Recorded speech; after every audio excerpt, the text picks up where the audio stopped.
people who follow the legislature likely know Secretary of the Senate Cal Ludeman as the man who effortlessly and by memory rattles off the names of all 67 senators at the beginning of every Senate floor session.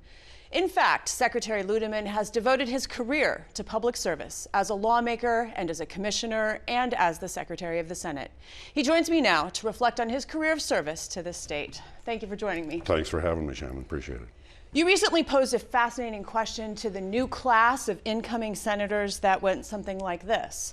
What heavyweight wrestler ran for governor and received 44% of the vote? The obvious answer would be Jesse Ventura, but he only received 37%. In fact, the answer is you in 1986. What did you learn from that experience? Well, I learned to quit wrestling. I was a heavyweight wrestler at South Dakota State University, so it was a true fact. And from the experience of running for governor, timing is everything. I was 33 at the time when I announced I was running for governor back in 1986, 36 years ago. But it was a great experience, learned a lot, connected with a lot of people all over this state. I'll never forget it. But it was also, of course, a burden for any candidate on family issues and all that kind of stuff. And so you got to be careful about all that so you don't ruin your life as you're trying to improve your life. So that's what I've learned. We've just come through a midterm election where one would have to live under a rock to not have been bombarded with negative political advertisements. I read in your hometown paper, the Tracy Headlight Herald, that negative ads were produced against your opponent, Rudy Perpich, back in 1986, but that you chose not to use them. Obviously, things have changed, but do we need to once again elevate public discourse? Well, we do. That comes from the candidates themselves, and they have to understand that they are the ones running for office, not consultants, other people pressuring them to get on the attack. Talk about what you are going to do it more positively, and make it a real choice for people. Obviously, in the end, near the end of a campaign, sometimes it has to be defining the negatives of an opponent. It's not that I was against that, but the tone of it is what's dramatically changed. These are taking half-truths, partial quotes from candidates, and talking more about that than what they believe or want to work on. When I ran for state representative, and by my second and third term, I literally put in the newspaper ads what I was going to work on for the next 2 years. I said nothing about my opponent. So that was my job. And you know, opponents oftentimes want to misrepresent that too. But that changes the whole argument. And I've told the new senators, we're talking about issues here, and it's the proposals. You can be vehemently against the proposal, but don't be vehemently opposed to the person presenting it. And so we take the personalities out of the debate, and that's one of the great reasons why I love working for the Minnesota Senate.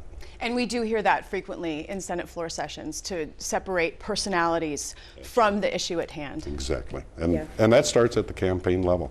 And hopefully these new senators are transitioning right now as we speak in November and December to understand that being a senator is different than being a candidate for senator. And you know that personally, that there's a difference between what you do in a campaign versus what you do in elected office. Has to be. Yeah. Later, so we're moving through your career here. Later, you served under Governor Tim Pawlenty as Commissioner of the Department of Employee Relations, and then later as Commissioner of the Department of Human Services, which was the largest state agency at that time, and actually still is.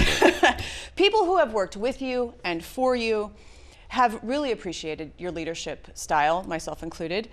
How did you figure that out? What makes a great leader? It's a great question. Maybe it's not a secret, I don't think. I think it's about communication. And the biggest part of communication that you better be good at is listening. And if you listen carefully to the people that work for you and with you and associates around you, business partners, by that other agencies, even the governor's office, you better listen to what's motivating them, what they think needs to be done, and then craft projects, craft ideas, and then re-communicate that back to the people that work for you to be able to succeed. And we love success, and I like to reward success everywhere I go.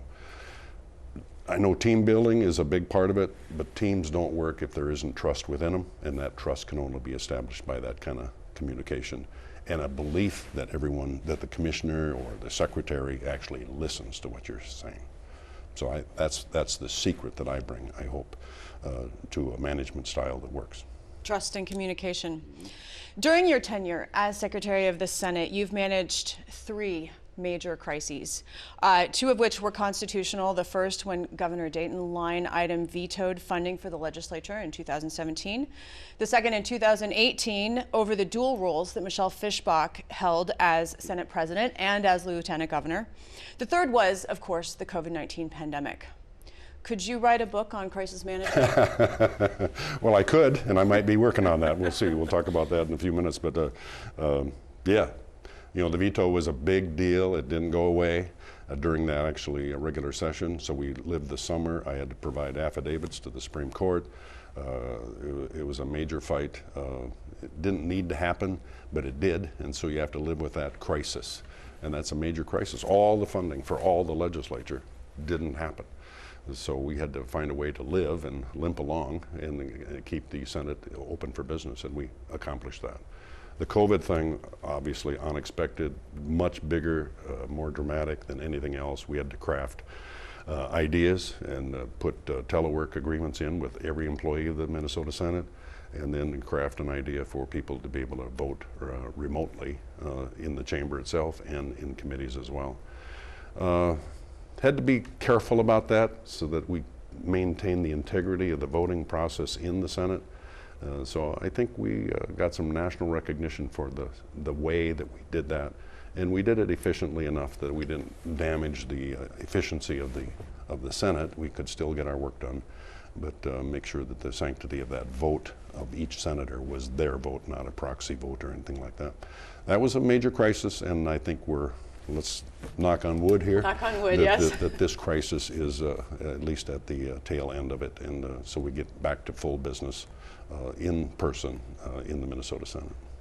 The other crisis of the Michelle Fischbach, who I worked for as the secretary, at least in the chamber sessions, was a very interesting thing, so where I was actually doing service for her as the secretary right there in the chamber at the same time she was lieutenant governor. And so it was a very unusual situation. For sure. Only time solved that. And, right. And finally now she's a U.S. Congresswoman, and it all turned out for the best. So your career includes great successes in both private business and public service. From a legislative perspective, you referenced this before, you served in the House from 1979 to 1984. And now you are currently the Chief Operating Officer of the Senate, though you will be stepping down. From your perspective, are the demands of the legislature becoming too great that future lawmakers maybe can't have both private sector success and state-level public service success? Or is it still possible to balance both of those things? I think it's still possible. It's difficult. I think it's actually changing the makeup of the legislature itself. It occurred to me at one time in the last couple sessions that as I stood in the chamber, I was the only farmer in the room. And this is a Senate that used to be dominated by farmers in its early days, of course, because of the demographic nature of the state. But that's different because you can't do both. And when I was in the House, I was able to, obviously with the help of a couple brothers that were helping me as well there. So maybe my circumstance was different. To maintain an entire business, unless you've got of a size that you can have employees do some of the work, it's very difficult to maintain that other occupation as well. I think it's actually a great thing if you can do that. It keeps the citizen nature of the legislature alive and brings those experiences right there in the debate. So before I let you go, I want to know what's next for you. Well, over the last few years, I was a general manager of a private company in an interim of my service here at the Senate.